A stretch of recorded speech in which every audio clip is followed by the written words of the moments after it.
পৃথিবীর অভ্যন্তরীণ গঠন সম্পর্কে এবার আমরা পড়ব। পৃথিবীর অভ্যন্তরীণ গঠন সম্পর্কে প্রথম তথ্য প্রদান করেছিলেন কে? Edward Suez. তিনি পৃথিবীকে 3টি স্তরে ভাগ করেছিলেন। কি কি? শিয়াল, সীমা আর নিফে। এডওয়ার্ড সুয়েজ পৃথিবীকে 3টি স্তরে ভাগ করে। কি কি? শিয়াল, সীমা আর নিফে।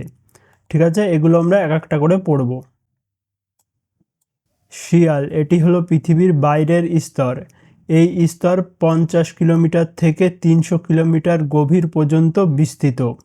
মহাদেশ ও মহাসাগরগুলি এর উপর অবস্থিত। শিয়ালের উপর মহাদেশ এবং মহাসাগরগুলি অবস্থিত।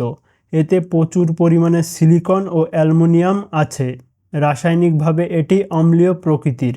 শিয়ালের ভিতর কি কি আছে? সিলিকন আর অ্যালুমিনিয়াম। শিয়ালের ভিতর মহাদেশ এবং মহাসাগরগুলো ভাসছে। যদি প্রশ্ন আছে মহাদেশ মহাসাগরগুলো কিসের উপর ভাসছে? শিয়াল, সীমা না নিফের উপর ভাসছে?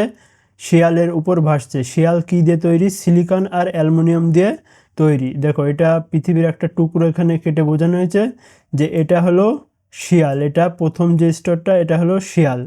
তারপরে আছে সীমা, এটি হলো পৃথিবীর মধ্যবর্তী স্তর। এর গভীরতা 100 থেকে 200 কিলোমিটার পর্যন্ত বিস্তৃত। এতে প্রচুর পরিমাণে সিলিকন ও ম্যাগনেসিয়াম আছে। রাসায়নিকভাবে এটি ক্ষারীয় প্রকৃতির হয়। আগ্নেয়গিরির অগ্ন্যুৎপাতের সময় এই স্তর থেকেই ম্যাগমা নির্গত হয়। ম্যাগমা কোন স্তরে থাকে? এই সীমা এই স্তরে থাকে। সিলিকন আর ম্যাগনেসিয়াম দিয়ে তৈরি সীমা। এই নামগুলো সব এইসব যেসব উপাদানগুলো আছে সেইগুলো দিয়েই তৈরি, যেমন SiMg সীমা। ঠিক আছে, এইসব দিয়েই তৈরি। এটি হলো পৃথিবীর দ্বিতীয় স্তর বা মধ্যবর্তী স্তর। সবচেয়ে বড় স্তর হলো সীমা। তারপরে সবচেয়ে শেষে আছে নিফে।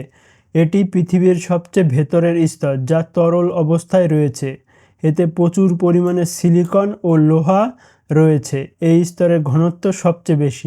নিফে কি দিয়ে তৈরি? সিলিকন আর লোহা দিয়ে তৈরি হলো নিফে।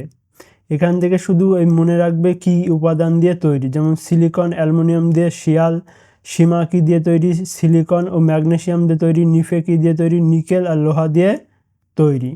ঠিক আছে, এগুলো মনে রাখবে।